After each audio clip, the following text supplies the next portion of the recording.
The following content is provided under a Creative Commons license. Your support will help MIT OpenCourseware continue to offer high-quality educational resources for free. To make a donation or view additional materials from hundreds of MIT courses, visit MIT OpenCourseware at ocw.mit.edu.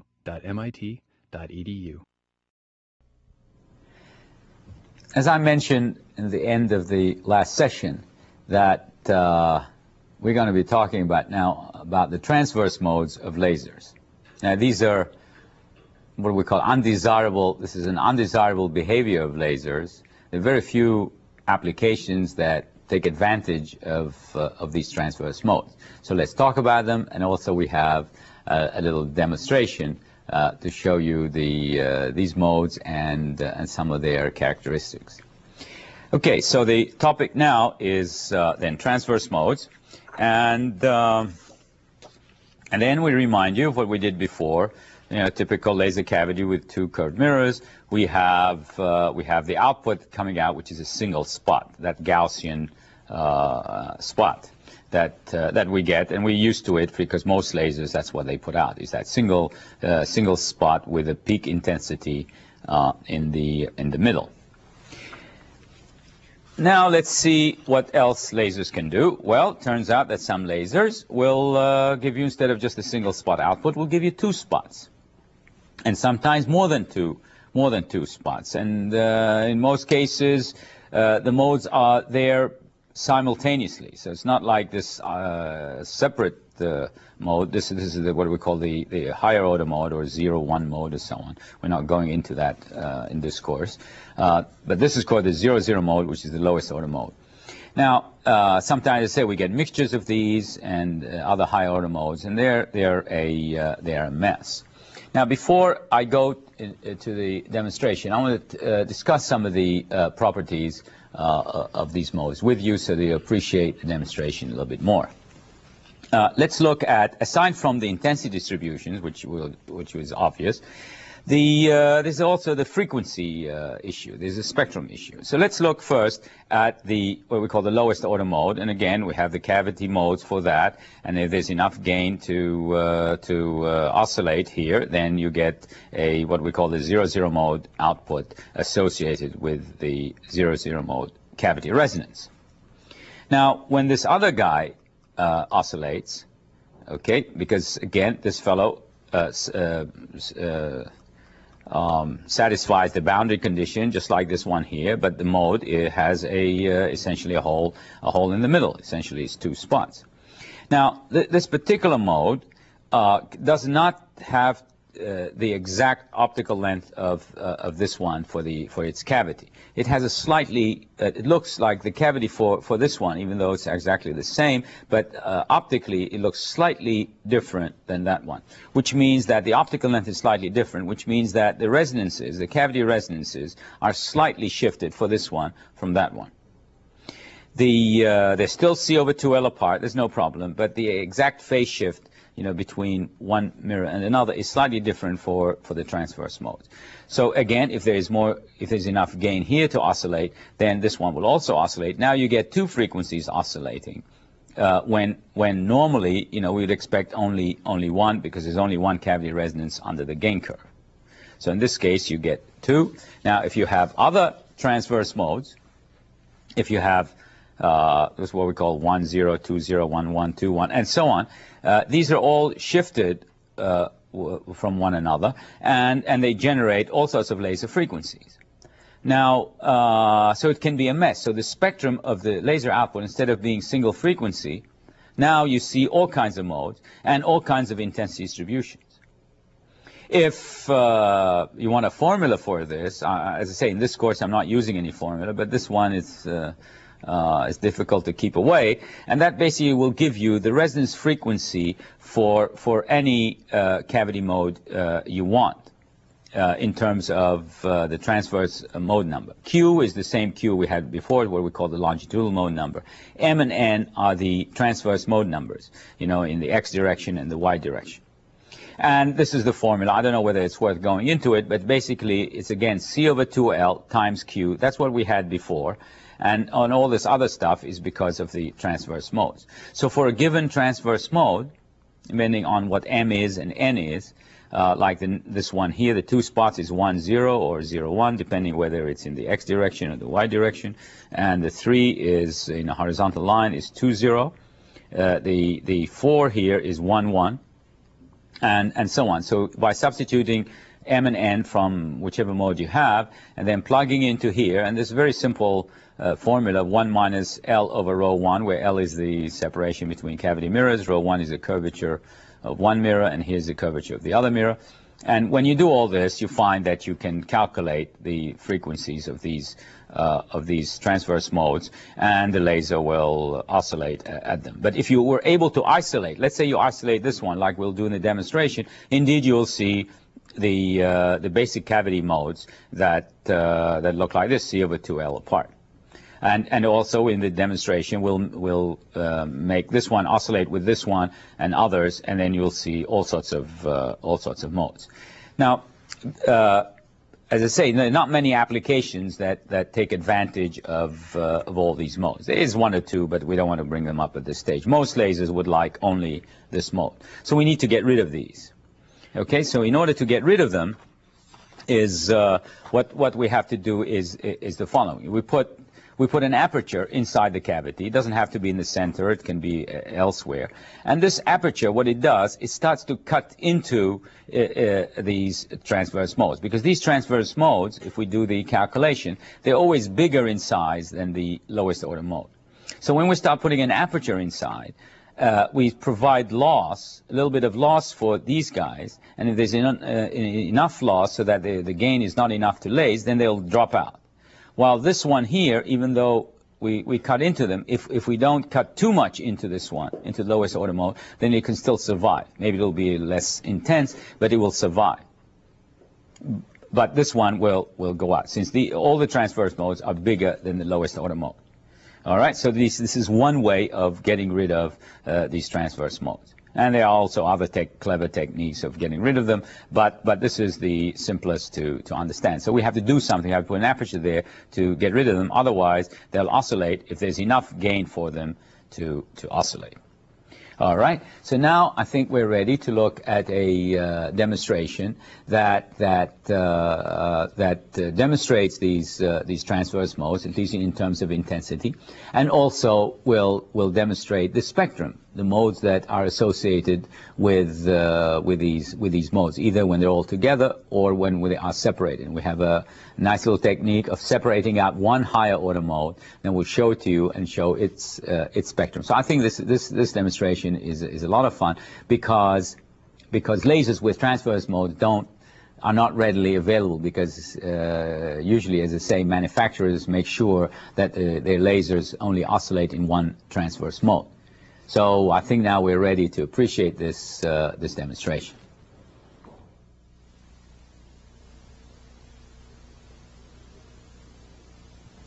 In previous demonstrations, we showed the laser beam to be a very simple beam with a single spot in the transverse direction.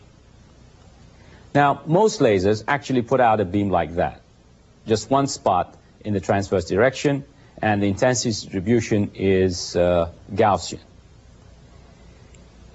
It has very nice properties, and that's why it's a very popular beam from a laser. Now, a laser can also put out other intensity distributions because of the existence of transverse modes, which means that the beam would look very spotty. Sometimes it can look like a donut with darkness in the center. You can also make it look like 2 spots, 3 spots. You can make it look like a flower, and so on, all because of the existence of transverse modes.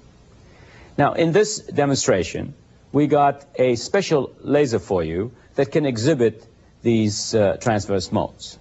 And the setup is here. We have our usual discharge tube, except in this case, the bore diameter is a little bit bigger than in previous demonstrations. The diameter here is of the order of 2 millimeters, 2.5 millimeters or so, while before the bore diameter was about 1.5 millimeters. One mirror is attached to the discharge tube over here, and the other end of the discharge tube has a Brewster window, so that we can place the second mirror over here. This mirror here is curved about 60 centimeters of a radius of curvature, and the mirror here is a flat one. The transmission of the mirrors is very small, and so that the output light is not going to be as bright as we would like it, but hopefully we'll be able to see the transverse modes. The beam then from the laser will come out over here, and then we'll reflect it by this mirror, and then this mirror into a lens. Here we expand the beam, and then the expanded beam then will fall onto the screen over here. So now let me turn on the laser, and we count up to 7 or 8 seconds or so, and here is the laser on, and the output then from the laser is weak, I know, but you might be able to see it. Here's the output from the laser, and then we're going to reflect it, as I said before, by this mirror to the lens, and then onto the screen. And now we'll have one camera look at the screen, so we can look at the transverse modes, and another camera can look at my hands adjusting one of the mirrors to change the number of modes and the intensity distribution that you will see on the screen. Now here, as you can see, the beam looks like a donut mode with no field in the center, and my hand, you can see in the lower right hand corner, adjusting the mirror mount. Now here I'm going to start now adjusting, and then you can see that the intensity distribution varies quite a bit. Here we are. Here you can see very complicated kind of pattern. Here's another one with 2 dark spots, single dark spot, and here is looks like a flower. Nice, pretty little patterns, and these are all due to these transverse modes. Now what you're seeing here is a mixture of transverse modes. They're not necessarily pure ones. That means just a single transverse mode by itself. Now here, if I misalign too much and get rid of most of them, here is our lowest order mode, which is called the 00 mode. Now here is the normal kind of laser beam, but in this particular laser setup, I can generate all kinds of other intensity distributions due to the other transverse modes that can be generated in this kind of setup with a larger bore in the discharge tube. It's very pretty, as you can see. Now, as I mentioned before, in most lasers, one wants to get rid of these transverse modes so that we can only have the 00 mode. And when we come back, we're going to show a method of eliminating the lasing of these transverse modes other than the lowest order one. We're going to do this by placing an aperture, a small iris, inside the laser cavity. We have now placed an aperture inside the laser cavity so as to get rid of all transverse modes except the lowest order one, the 00 mode. The aperture is over here when we're placing it in the space between the Brewster window and the second mirror. So here's the aperture, and then by adjusting the knob here, I can then change the size of the aperture. In the meantime, we've also covered this the laser tube here with some white paper so that we don't have too much light to burn the camera. So in case you don't see the discharge tube so well as before, is because we've covered it up. So now let's look at the screen now and see the transverse modes without the aperture stopped down. Here we are. We see We see those transverse modes, or mixture of transverse modes. Now what I'm going to do is I'm going to now reduce the size of the aperture, and let's see what happens. Here I am reducing it. And you can see it's going to go back a little bit. Here's some other modes, and then when I stop it way down to about 1 millimeter or so, you can see that I have now the lowest order mode, the 0, mode. Okay, let's do it again. Let me open it up again. Here's the transverse modes, and then as I stop it down, I get rid of all transverse modes except the lowest order. In fact, now I can even adjust the mirror. I can adjust the mirror, and indeed I can move the spot around, but I don't get any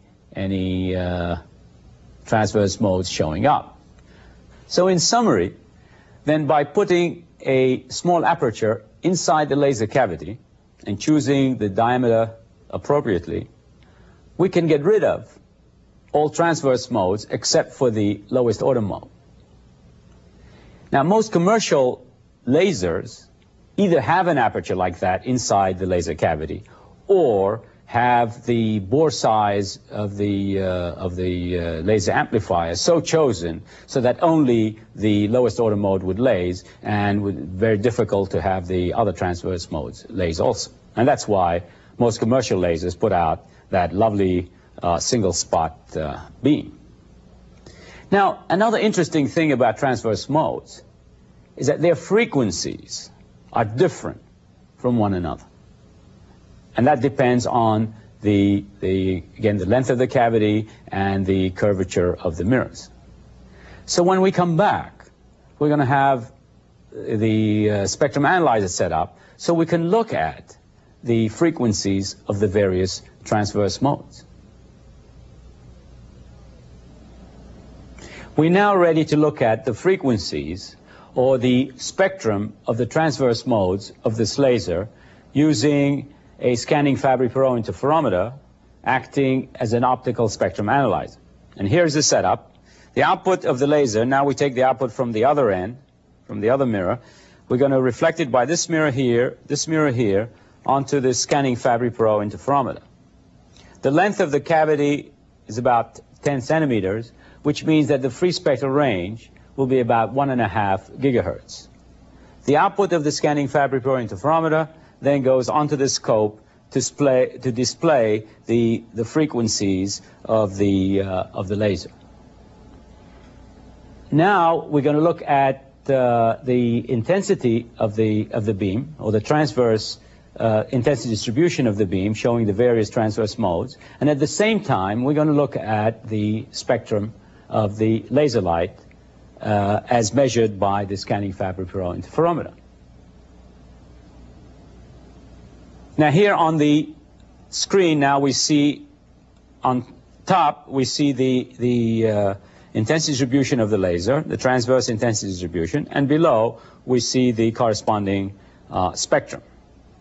What I've done here is I've stopped down the aperture so that we only have the lowest order mode, the 0 mode, oscillating. And on the scope, we see 3 or 4 modes due to the longitudinal modes in the laser, oscillating in the laser. And of course, the number of longitudinal modes will depend on the width of the gain medium. The laser is about 40 centimeters long, which means that the mode spacings are about 375 megahertz. And that's why we get 3 and sometimes 4 modes oscillating within the bandwidth of the amplifier, which is 1.5 gigahertz. And just for fun, what I'm going to do is tap on the mirror gently to shake the cavity, and you can see the contour of the bandwidth of the amplifier, which is about, as I said before, around 1.5 gigahertz. So when I'm not shaking the cavity too much, then we see the modes, the longitudinal modes, stable and quite clearly. So now what I'm going to do is open up the aperture, introduce some high order modes. So what I'd like you to do, look at the picture above, and then at the same time look at the spectrum. So I'm just slowly going to bring in Now you can see already here, even though it still looks like it appears to be just the lowest order mode, but it isn't, because if you look at the spectrum, you see that we have introduced some new frequencies. And these new frequencies are associated with the transverse modes that are now oscillating. And I can go further now and open up the aperture some more. Here we are. So now you can definitely see a number of high order modes, and look at the frequencies now. There's lots of them, and they're within the bandwidth of the amplifier. And there's one thing nice about having a lot of transverse modes is that you can have a lot more power coming out from the laser because you have more modes oscillating. So here I'll do it again. I'm going to reduce the aperture size and to get the lowest order mode oscillating. See, again, they just get the longitudinal modes of the 0, mode.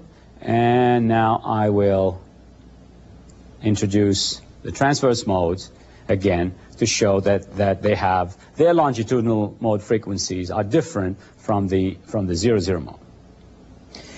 So far, I've only been able to show you a mixture of transverse modes. In fact, the only isolated mode that I was able to show you was the lowest order one, the 0, mode, by itself. And then I showed you a mixture of transverse modes. Now, in the next demonstration, I'm going to use a little trick to isolate a single higher order transverse mode so that we can look at it, and then we can also look at its spectrum. Now, in order to isolate one high order transverse mode, I'm going to use a very thin wire. The wire will place along the vertical direction inside the laser cavity, and in this way we'll be able to prevent the lowest order mode, the 0, mode, from oscillating, because we'll place the wire right in the center of the 0, mode, so it's providing a lot of diffraction loss for it. But for the next high order mode, the two-spot mode, so-called 1, 0, 0, 1, depending on how you count these modes, then one will be able to oscillate if the wire is thin enough, because this wire is going to be placed right where the field is 0. Now, to make that clearer, I'm going to show it to you on the screen. Before I do this, I want to show you where the wire is placed. The wire is placed in a holder here, and the wire is about 50 microns wide, and it's placed vertically inside the laser cavity. I have an adjustment here. I can move the wire in and out in a horizontal direction.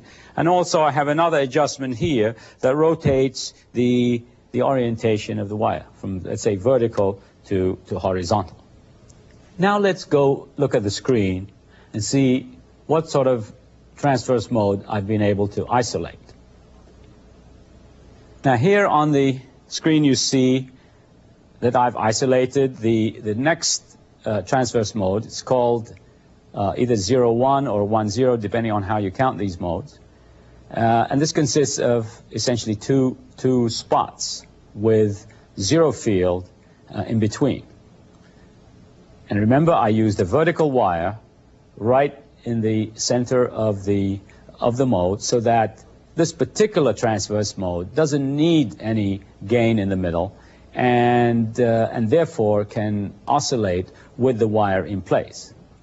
But most of the other modes, like the lowest order mode and so on, cannot oscillate with this wire in there because that provides too much diffraction loss. And that's why we've been able to isolate this one particular mode like this. Now, if we look on the output of the spectrum analyzer, as shown on the oscilloscope below, you can see that we have 2 and sometimes three modes that correspond to the longitudinal frequencies of this transverse mode, just like in the case of the 0, mode. Just clean, single transverse mode. Well, now you've learned something about some of the problems of lasers and what we can do about them. Now I'd like to turn to another topic, and that is the types of lasers.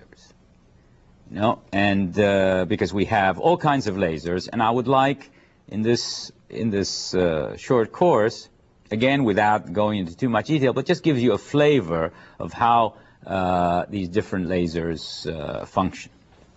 All right, now there are all kinds of lasers. They're called gas lasers, liquid lasers, solid state lasers, semiconductor lasers, you name it. Chemical lasers, excimer now we have, gas dynamic, even a T laser stands for transverse electric atmospheric. There's also a coffee laser, E-beam, electron beam pump lasers, free electron lasers, and fiber lasers, and now we even have waveguide lasers. All right, there are all kinds of lasers, and so I'd like in this, as I say, in this brief time that I have, is just to give you some flavor. What I would like to do first is to classify. They all depend on the pumping mechanism. And because a cavity is a cavity, but it's the pumping mechanism that makes the lasers different from one another. So we'll classify them then according to the type of pump. And the first pump is that I will consider is the optical pump. Now, the optical pump means, let's have a diagram here, means that, again, with our knowledge so far of lasers, here's our three-level system that we talked about, and here's the pump. Now, in this case, the pump is a beam of light, whether it comes from a laser or it comes from, some incoherent light source like a discharge lamp and so on. So, let me introduce you to the way one talks about these things. Here we take the atom A, let's say our gain atom A that has these three levels, and we say there's a photon that comes in, or a light wave that comes in of energy h nu, h being Planck's constant, nu being the frequency. And when you have A plus h nu, when the light interacts with the atom, then if the conditions are right, then the atom goes to A star. A star means that there is a population inversion between some pair of levels. Okay, so that's what this little formula means. It means that the pumping is optical, excites the particular atom or molecule or solid or what have you, and then you generate a population inversion. And as we said earlier, that is the key thing in gain, is you have to have a population inversion. You can have everything else working fine, but if you don't have a population inversion, forget it. So there's the example. Here's a gain medium. It could be pumped, say, by light from the side or light along the axis and so on. That's not the issue. The issue is that it's optically pumped. And there's a population inversion, then the spontaneous emission, then we'll start the lasing, and you'll have lasing as we've discussed before. Now, there are many lasers that that have an optical pump. For example, the first laser, they have a first laser, is the Ruby laser. Then the YAG lasers, glass lasers, dye lasers, and today the all fiber optic lasers, waveguide lasers, and so on, they're all optically pumped lasers. Again, with some three-level system or some variation on that, but the pump is essentially is a light pump. Now, here is, for example, here's an example where, let's say, a YAG laser or a Ruby laser and so on, where you have essentially a flash lamp, CW or pulsed, that flashes then and sends the right light into the material here that gets pumped and generates gain. In this particular case, it's what we call longitudinal pumping, where the pump laser is outside the cavity and pumps the medium along the axis of the laser beam. And this way, it's a very efficient way of pumping it, because you're not pumping the rest of the medium like here. You're pumping parts of the gain medium that's not being used by the laser cavity. Here, this is efficient, but you have to go through mirrors and so on. So you have to pay attention to problems arising from the way you pump things. Now, I have a demonstration for you, and a dye laser, which is a very widely tunable laser, lots of colors. So I want to show you that. But before I show you that, I want to give you a little background, so you can enjoy the short demonstration even more. The dye laser essentially has the gain medium is a dye, is a liquid that's flowing. here, and it's placed at an angle like this so that, again, at Brewster's angle to minimize reflection for certain polarizations, as we mentioned is one of the demonstrations. The pump is an optical pump. So in this case, the pump, let's say, is an argon laser that pumps this dye. This dye could be rhodamine 6G, although there are all kinds of other dyes. And then when the pump, the optical pump is focused into here, then you generate gain, and the gain then will, due to spontaneous emission, will oscillate then within this cavity. Now, if you looked at the bandwidth of this dye amplifier, it's huge. And here I show it to you from green to yellow to orange to red and so on. It almost covers the entire visible range. And so here's essentially the gain curve. Here's the loss line. Now we have all these thousands and thousands of modes that's under this gain curve. And again, as we mentioned before, if there are more gain than loss, then all sorts of modes can oscillate.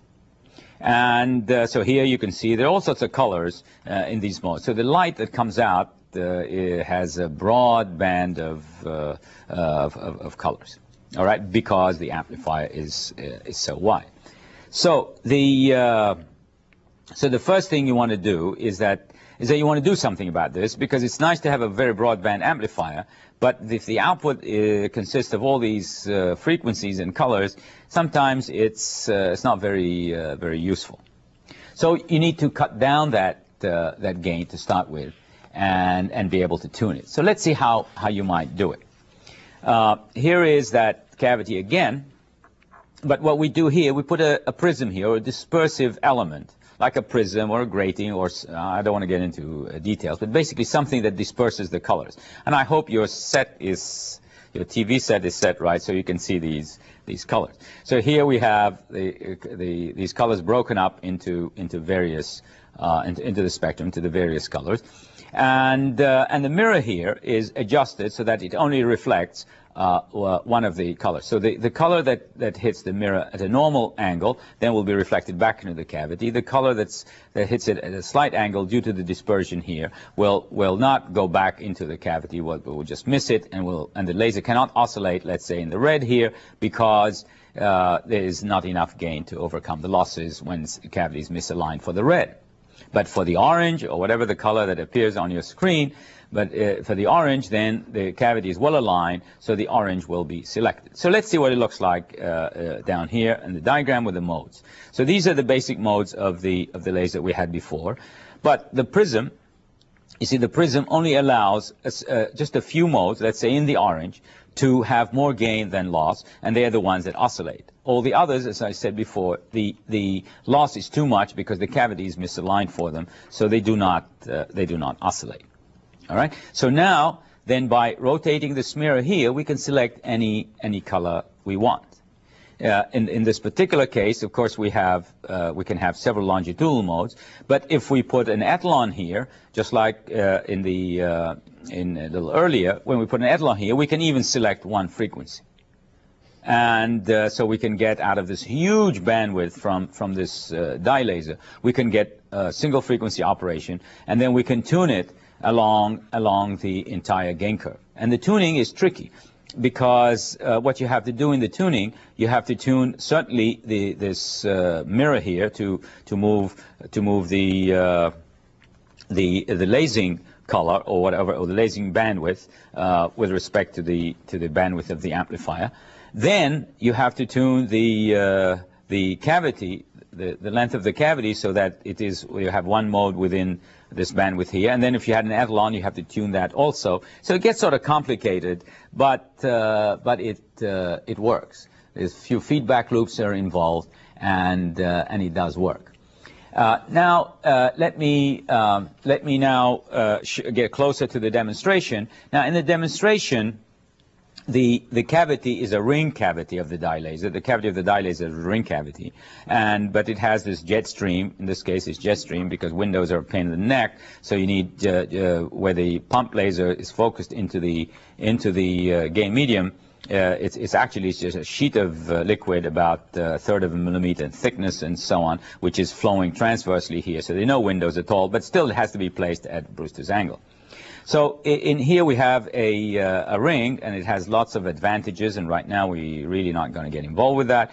But basically, it's still another cavity, whether it's a ring or linear cavity, still another cavity, and there's a tuning element in here. This is slightly different from what I have in the previous slide, but it's a tuning element. It's like a dispersion kind of element that separates out the colors, and the output of the dye laser comes out here. So what we're going to do in this demonstration, we're going to take this and scatter it onto a screen, and then tune the element here, and then we can go through the various colors of the laser. And as I say, if your set is adjusted over there, then I'll call out the colors as we do the demonstration. If it's adjusted, then you can maybe see the same colors as we see in the demonstration. If not, well, you get different kinds of colors.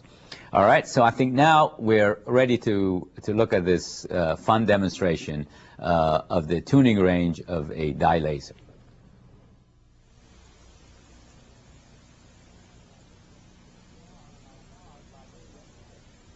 Now I would like to demonstrate to you a very widely tunable laser.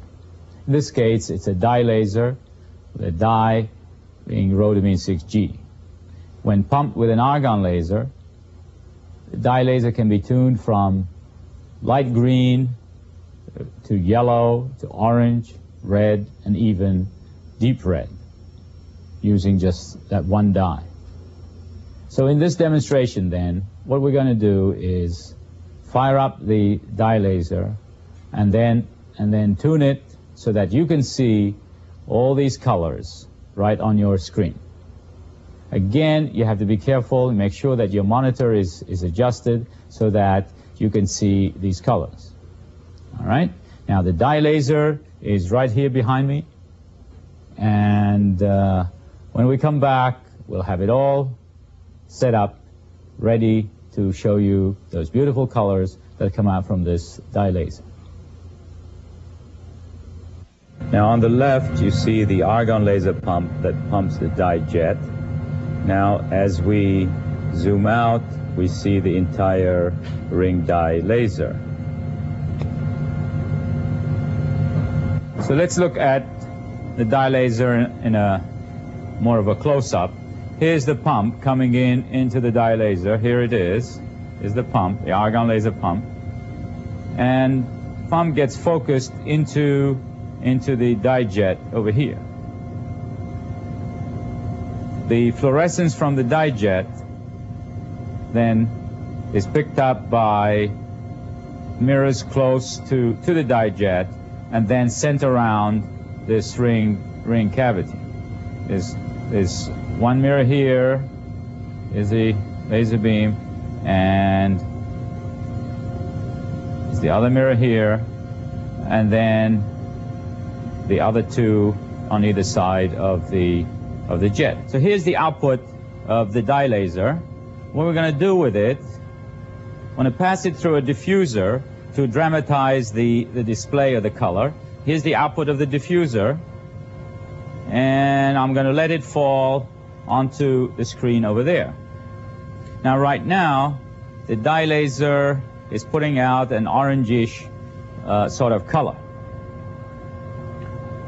as you can see on the screen. So now I'm ready to tune the dye laser so that we can observe this huge tuning range. And in order to tune the laser, we have inserted a birefringent element over here, and just by simply adjusting the angle using a micrometer, we can tune the wavelength of the laser. But first, let me remind you that the colors you're seeing depend on the setting of your monitor. Right now, you should be seeing orange. Okay, now I'm going to tune either side of orange. Now I have yellow and going towards greenish yellow. Here we are. On the screen I see light green color, and I hope you see that also. So here we are from light green. Now I'm going to tune towards the red. You know, it's becoming yellow.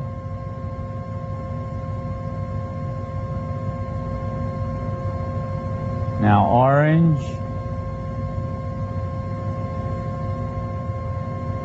And now even stronger orange. Now it's becoming reddish. Now it's nice and red. And getting, in fact,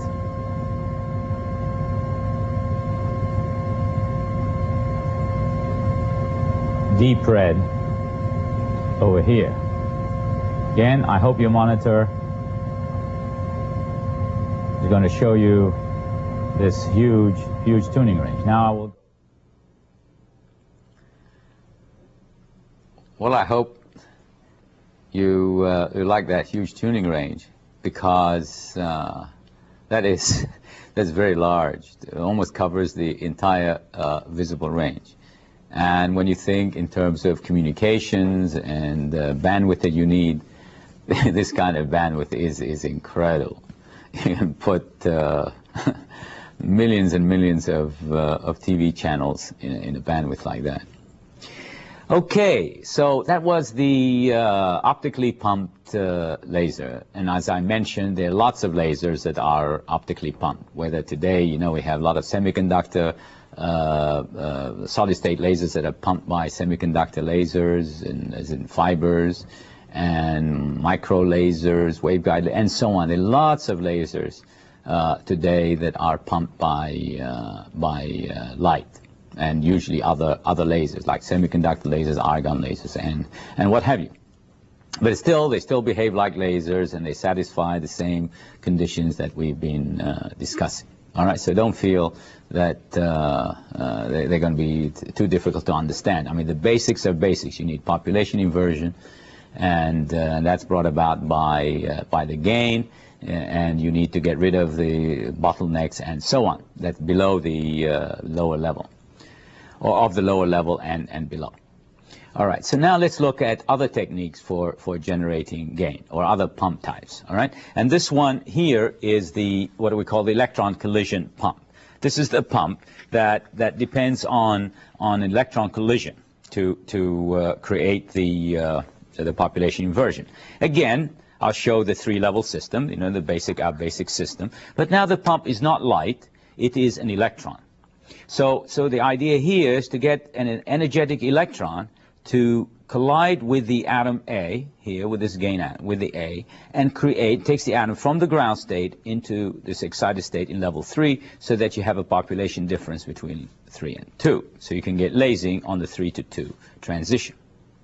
In terms of an equation, we write it like this, in a simplified form. We take atom A, which means it's a ground state atom A, colliding with an electron with, say, energy E2, and after the collision, the electron separates again from the atom, but leaves the atom in an excited state. Through the collision, the electron was able to transfer some of its energy to the atom and excites it. And then the electron, of course, gives up energy and leaves with energy, in this case E1, which is smaller than E2.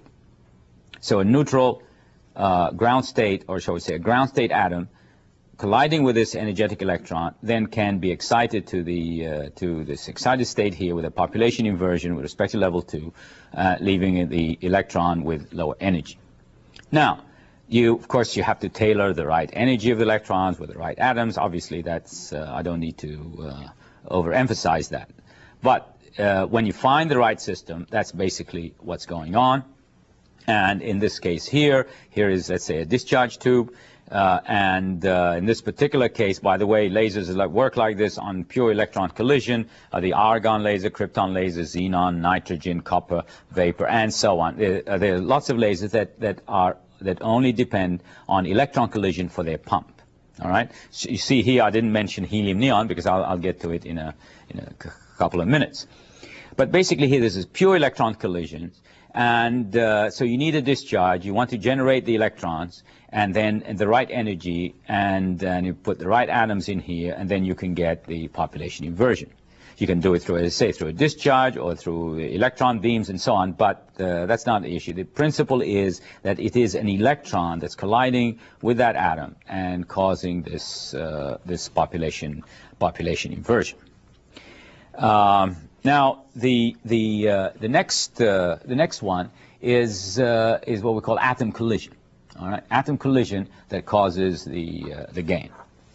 So what goes on here? Well, in an atom collision, by the way, every time I say atom, I mean also molecules, so don't hang me for not saying molecules when I say atom, especially the chemists here like to use molecules instead of atoms. Well, let's back to our gain system here. Here's atom A with all the ground state atoms. Now, in order to get it up to level 3, this is not now electron collision, this is atom collision. We collided with an atom B in the excited state. Because if you just collided with atom B in the ground state, the two of them are not going to create much energy in atom A unless B is going so fast. So generally, nothing much is going to happen. Maybe A will start moving faster and so on, but really it's not going to be able to excite it to level 3. So what you need atom B to be in some higher level here, what we call the metastable state, M for metastable. Now, when you get a B in this level, collides with atom A, okay, that's what we show here, B metastable, colliding with atom A in the ground state, then you can, and if the energy level of this metastable is close to the energy level here, 3, E3 here for in atom A, then there's a good chance that you will get excitation, which means what happens here is metastable level in B colliding with A, and as a result of this collision, B goes to the ground state and A goes up to the third level. In a way, what they do, they exchange their energies. It doesn't happen in every collision, but if there are more of B's than A's, then you'll get a net effect is that there will be some A's excited to the third level. Because in a collision like this, there's a whole confusion when the two atoms are close to each other, and they end up, when they separate, in this particular case, there's a good probability that A gets excited and B loses its energy. And as I say, this is maximized, or it's optimized, when the energy of this metastable level is close to level 3. All right? So that's basically the principle. The question now is, where do you get metastables from? And what are metastables in any case? Well, metastables are levels excited levels that take a long time to decay.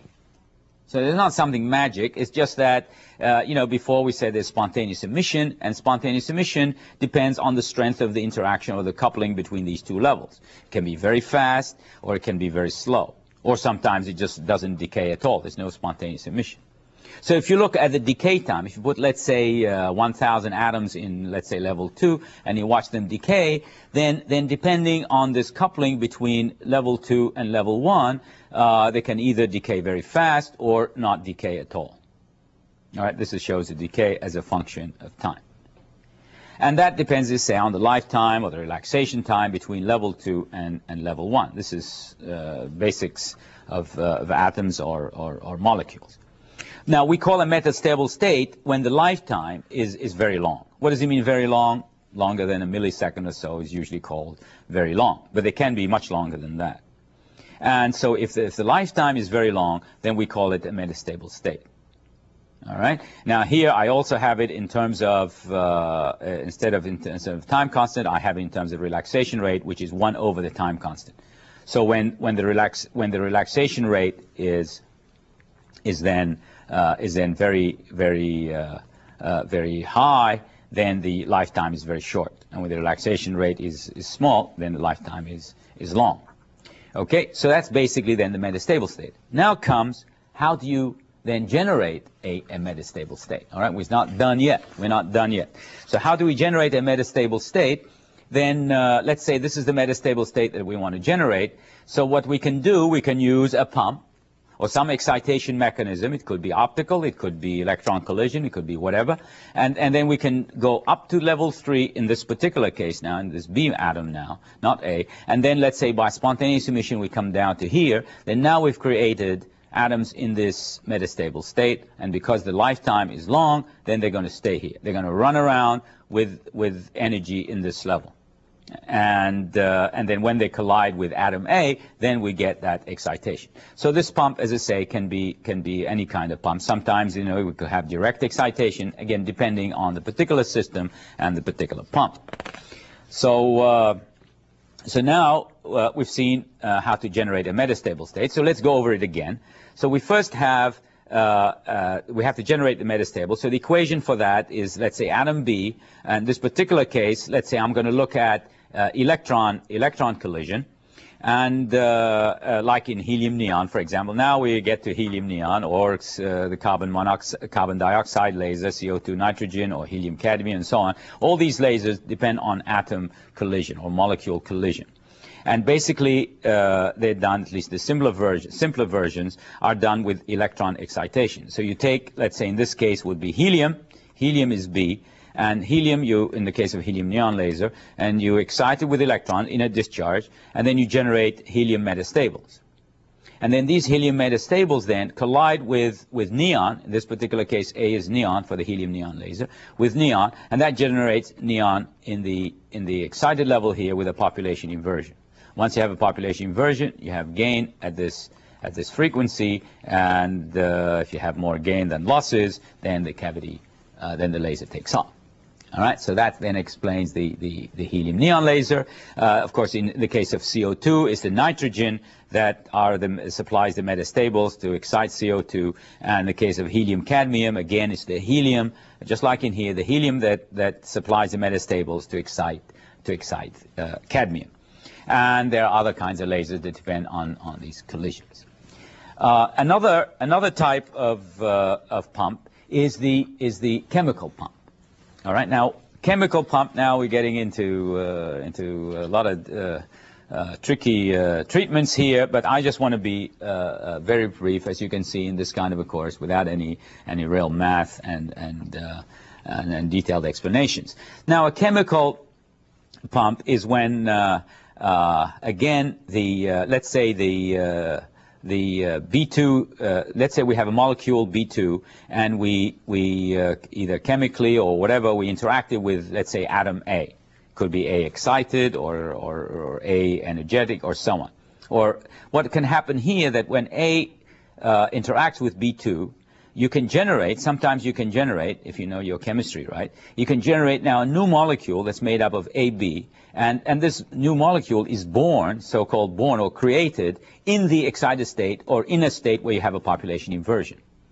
All right, so again, as a result of a chemical reaction between these two molecules, you can create a new molecule that will have population inversion, and then the lasing will take place at the transition where there is gain.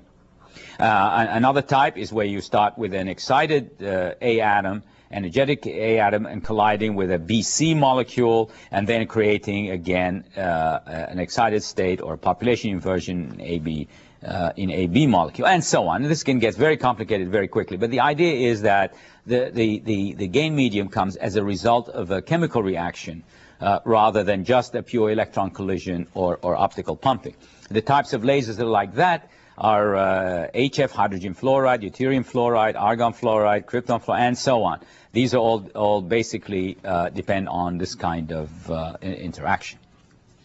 Now, the one more laser I want to mention briefly, and that's the semiconductor laser, which depends on what we call electron current injection pumping. And again, it's a complicated laser to explain quickly, but basically all I want to show you here is a simple diagram of such a laser. It's one of the smallest lasers there is, and basically it's, as I say, it's current injection. You're passing current through essentially a PN junction, it's called the active layer, and over here you get the gain generated, and the mirrors are actually the reflection the Fresnel reflection at the surfaces, because you have air and the medium, and if the index is high enough, you get about 35% or so reflectivity. So you don't have to do anything. All you have to do is cleave them, and then you get plane parallel cavity lasers. If you apply the right current, you can get lasing. You have a little threshold here, and it comes up.